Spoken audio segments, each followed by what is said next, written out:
स्वागत है। आज हम एक बहुत ही महत्वपूर्ण विषय पर बात करने वाले हैं, भारतीय संविधान के मौलिक अधिकार। बिल्कुल।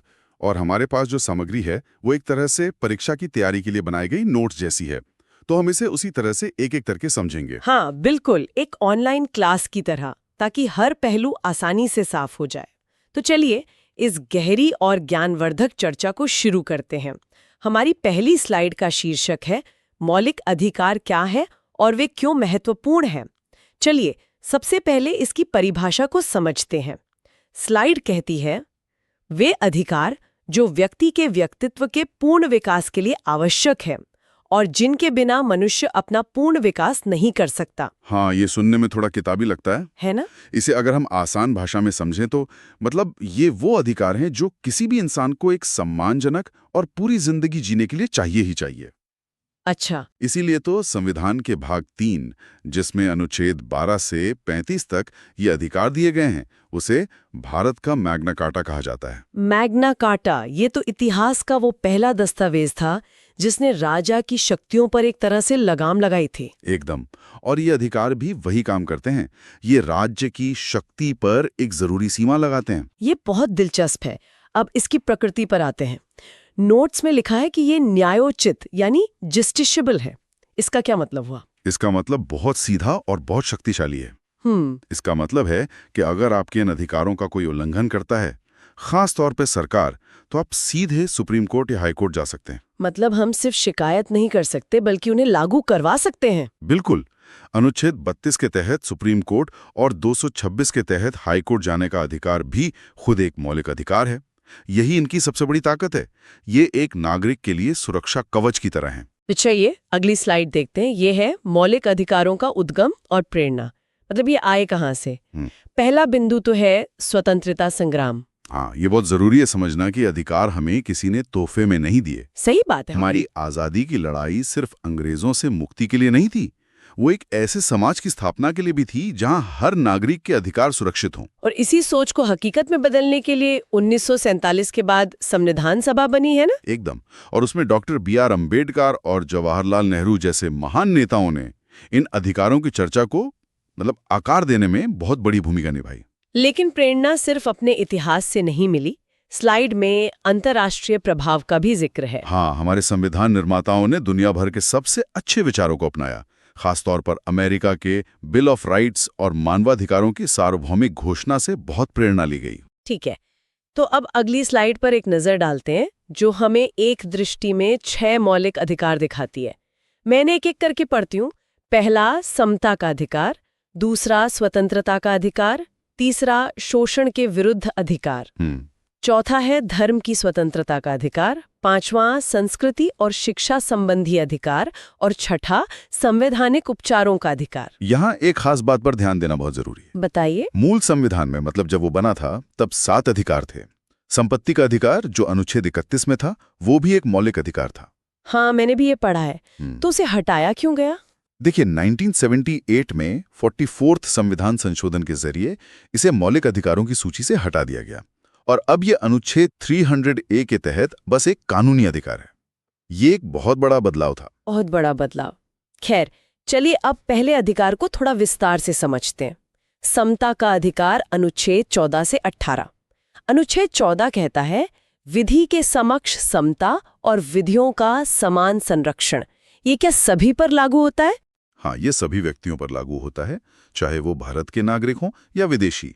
कानून की नजर में सब बराबर हैं। और अनुच्छेद 15? वो भेदभाव को लेकर है। हाँ, वो कहता है कि राज्य किसी भी नागरिक के खिलाफ केवल धर्म, मूलवंश, जाति, लिंग या जन्मस्थान के आधार पर भेदभाव नहीं करेगा। और अनुच्छेद 16 सरकारी नौकरियों में अवसर की समानता की बात करता है। इसके बाद 2 बहुत ही क्रांतिकारी अनुच्छेद आते हैं ना? बिल्कुल। अनुच्छेद 17 जो अस्पृश्यता यानी छुआछूत का अंत करता है, और अनुच्छेद 18 जो सैन्य या एकेडमिक सम्मान को छोड़कर बाकी सभी उपाधियों का अंत करता है, जैसे राजा साहब या राय बहादुर। एकदम।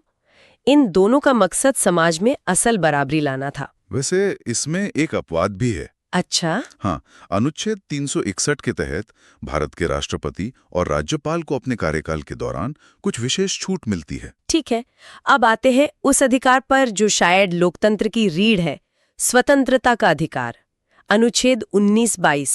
इसमें तो कई तरह की आजादियां हैं। हाँ, इसमें 6 तरह की मुख्य स्वतंत्रताएं हैं। जैसे बोलने और अभिव्यक्ति की स्वतंत्रता, शांति से इकट्ठा होने का अधिकार, संगम या संघ बनाने का अधिकार, भारत में कहीं भी आने जाने का अधिकार। और कहीं भी बसने और कोई भी पेशा या व्यापार करने का अधिकार। बिल्कुल, लेकिन इनके अलावा भी कुछ और बहुत महत्वपूर्ण संरक्षण है इसी में। जैसे अनुच्छेद 20 जो अपराधों के लिए दोष सिद्धि के संबंध में संरक्षण देता है। और फिर आता है अनुच्छेद 21, प्राण और दैहिक स्वतंत्रता का संरक्षण। ये शायद सबसे ज्यादा चर्चित अनुच्छेदों में से एक है। सबसे ज्यादा, और समय के साथ इसकी व्याख्या बहुत विस्तृत हुई है। फिर है अनुच्छेद 21A जो शिक्षा का अधिकार है। हाँ, इसे तो बाद में जोड़ा गया था 2002 में 86वें संशोधन से। सही, ये 6 से 14 साल के बच्चों को मुफ्त और अनिवार्य शिक्षा की गारंटी देता है। और आखिर में है अनुच्छेद 22 जो कुछ मामलों में गिरफ्तारी और नजरबंदी से संरक्षण देता है। ठीक है, अब हम अगली स्लाइड पर आते हैं। शोषण के विरुद्ध और धर्म की स्वतंत्रता का अधिकार। शोषण के विरुद्ध अधिकार अनुच्छेद 23-24 में क्या क्या आता है? इसमें 2 मुख्य बातें हैं। अनुच्छेद 23 मानव तस्करी और जबरन मजदूरी, जिसे बेगार भी कहते हैं, उस पर रोक लगाता है। और अनुच्छेद 24 वो कारखानों जैसी खतरनाक जगहों पर 14 साल से कम उम्र के बच्चों के काम करने पर रोक लगाता है। ये अधिकार समाज के सबसे कमजोर वर्गों को सीधी सुरक्षा देते हैं। और अब बात करते हैं धर्म की स्वतंत्रता के अधिकार की, जो अनुच्छेद 25 से 28 तक है। हाँ, भारत जैसे विविधता वाले देश के लिए ये बेहद जरूरी है। ये हर व्यक्ति को अपने धर्म को मानने, आचरण करने और प्रचार करने की स्वतंत्रता देता है। और धार्मिक समूहों के लिए भी इसमें कुछ अधिकार हैं। बिल्कुल, उन्हें अपने धार्मिक मामलों का प्रबंधन करने, टैक्स में कुछ छूट और शिक्षण संस्थानों में धार्मिक शिक्षा या उपासना को लेकर स्वतंत्रता दी गई है। हमारी अगली स्लाइड है संस्कृति, शिक्षा और संवैधानिक उपचार पर। तो संस्कृति और शिक्षा संबंधी अधिकार जो हैं अनुच्छेद 29-30, ये खास तौर पर अल्पसंख्यकों के लिए है ना? हाँ, ये भाषाई और धार्मिक दोनों तरह के अल्पसंख्यकों को अपनी भाषा, लिपि या संस्कृति को बनाए रखने का अधिकार देता है। और उन्हें अपनी पसंद के शिक्षण संस्थान खोलने का भी अधिकार है। एकदम, ये भारत की विविधता का सम्मान करता है। और अब हम आते हैं उस अधिकार पर जिसे डॉक्टर अंबेडकर ने संविधान का हृदय और आत्मा कहा था। संवैधानिक उपचारों का अधिकार, अनुच्छेद 32। हाँ, ये अधिकार खुद एक मौलिक अधिकार है। इसकी खासियत यह है कि अगर आपकी किसी भी मौलिक अधिकार का हनन होता है तो आप इस अनुच्छेद के तहत सीधे सुप्रीम कोर्ट जा सकते हैं। और फिर सुप्रीम कोर्ट क्या करता है? सुप्रीम कोर्ट अधिकारों को लागू करवाने के लिए 5 तरह के विशेष आदेश, जिन्हें रिट कहते हैं, वो जारी कर सकता है। अच्छा, ये रिट कौन कौन से हैं? बंदी प्रत्यक्षीकरण यानी हेबियस कॉर्पस, परमादेश, मैंडमस, प्रतिषेध, प्रोहिबिशन, उत्प्रेषण, सर्शियोरारी और अधिकार पृच्छा, क्वा वारंटो। हर एक का अपना खास मकसद है। अब एक बहुत ही दिलचस्प तुलना है अगली स्लाइड में। मौलिक अधिकार बनाम राज्य के नीति निदेशक सिद्धांत, DSP। अक्सर लोग इनमें कंफ्यूज हो जाते हैं। हाँ, हो जाते हैं। इसे सरल तरीके से समझते हैं। बताइए। देखिए, प्रकृति के हिसाब से मौलिक अधिकार नकारात्मक हैं, मतलब वो राज्य को कुछ करने से रोकते हैं। और DSP सकारात्मक है, वो राज्य को कुछ करने का निर्देश देते हैं। एक तरह से सरकार की टू डू लिस्ट है। और सबसे बड़ा अंतर तो प्रवर्तनीयता का है ना? बिल्कुल, मौलिक अधिकार न्यायोचित हैं, आप उन्हें लागू कराने के लिए अदालत जा सकते हैं। DSP गैर न्यायोचित हैं।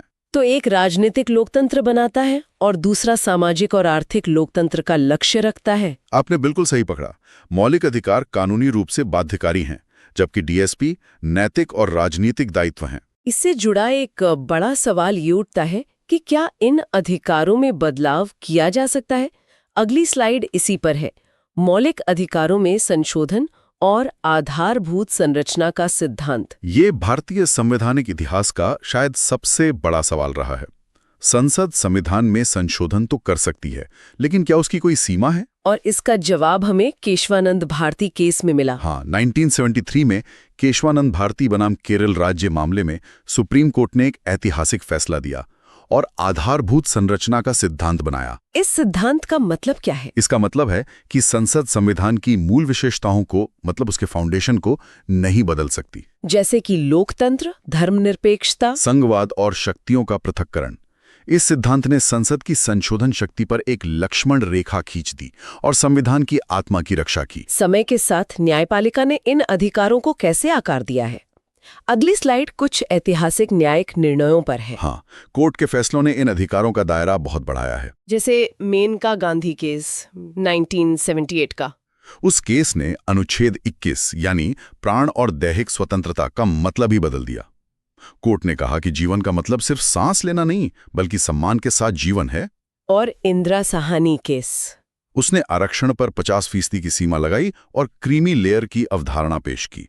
फिर विशाखा केस है और सबसे हालिया पुट्टास्वामी केस। हाँ, विशाखा ने कार्यस्थल पर यौन उत्पीड़न को रोकने के लिए दिशा निर्देश दिए और 2017 के पुट्टास्वामी केस ने निजता के अधिकार यानी राइट टू प्राइवेसी को अनुच्छेद 21 के तहत एक मौलिक अधिकार के रूप में मान्यता दी। ये सब बहुत ही लैंडमार्क जजमेंट्स हैं।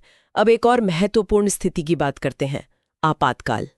आपातकाल के दौरान मौलिक अधिकारों का निलंबन। हाँ, राष्ट्रीय आपातकाल यानी अनुच्छेद 352 के दौरान कुछ अधिकार निलंबित हो जाते हैं। कौन से अधिकार? जब युद्ध या बाहरी आक्रमण के आधार पर आपातकाल लगता है तो अनुच्छेद 19 के तहत जो 6 स्वतंत्रताएं हैं वो अपने आप निलंबित हो जाती हैं। और बाकी अधिकारों का क्या? राष्ट्रपति एक आदेश द्वारा अन्य मौलिक अधिकारों के प्रवर्तन के लिए अदालत जाने के अधिकार को भी निलंबित कर सकते हैं। लेकिन एक बहुत जरूरी सुरक्षा कवच है। बिल्कुल। 44वें संशोधन के बाद ये तय हो गया कि अनुच्छेद 20 और 21 को आपातकाल के दौरान भी निलंबित नहीं किया जा सकता, किसी भी हालत में नहीं। ये बहुत बड़ी गारंटी है। चलिए अब सब कुछ दोहराने के लिए अगली स्लाइड देखते हैं। परीक्षा के लिए मुख्य तत्व। ये एक तरह से हमारी पूरी चर्चा का सार है। हाँ, एक क्विक रिकैप। तो संवैधानिक भाग 3, अनुच्छेद 12 से 35। अविभाज्य अधिकार जिन्हें आपातकाल में भी नहीं छीना जा सकता, अनुच्छेद 20 और 21। प्रमुख संशोधन 44वां जिसने संपत्ति का अधिकार हटाया और 86वां जिसने शिक्षा का अधिकार जोड़ा। ऐतिहासिक मामले केशवानंद भारती, मेनका गांधी और पुट्टास्वामी। एक और जरूरी बात, केवल नागरिकों को प्राप्त अधिकार हैं, अनुच्छेद 15, 16, 19, 29 और 30। और हाँ, मौलिक अधिकार न्यायोचित है जबकि डीपीएसपी गैर न्यायोचित है। बढ़िया। और अब हम अपनी अंतिम स्लाइड पर आते हैं जो निष्कर्ष है, भारतीय लोकतंत्र की जीवंत आधारशिला। तो मुख्य बात यह है कि मौलिक अधिकार केवल कानूनी प्रावधान नहीं है, बल्कि ये नागरिकों को सशक्त बनाने और एक गरिमापूर्ण जीवन का आधार देने वाले उपकरण हैं। बिल्कुल, ये राज्य की शक्ति पर एक जरूरी सीमा के रूप में काम करते हैं और हमारी न्यायपालिका ने अपनी व्याख्याओं के माध्यम से इन अधिकारों के दायरे को लगातार बढ़ाया है, जिससे वे समय के साथ प्रासंगिक बने रहें। अंत में मौलिक अधिकार ही भारत के जीवंत लोकतंत्र के असली प्रहरी हैं। तो ये थी भारतीय संविधान के मौलिक अधिकारों पर हमारी गहन चर्चा। उम्मीद है कि इस स्लाइड दर स्लाइड विश्लेषण उपयोगी रहा होगा और विषय की समझ स्पष्ट हुई होगी। जाते जाते बस एक विचार छोड़कर जाना चाहूंगा। मौलिक अधिकार हमें दिए गए हैं, लेकिन उनकी रक्षा और उन्हें सार्थक बनाने की जिम्मेदारी सिर्फ न्यायपालिका की नहीं, बल्कि हम सब, हर नागरिक की है। सोचने वाली बात यह है कि जब हम अपने अधिकारों को लेकर इतने सजग रहते हैं, तो क्या हम दूसरों के अधिकारों के प्रति अपनी जिम्मेदारियों को भी उतना ही याद रखते हैं? इस पर जरूर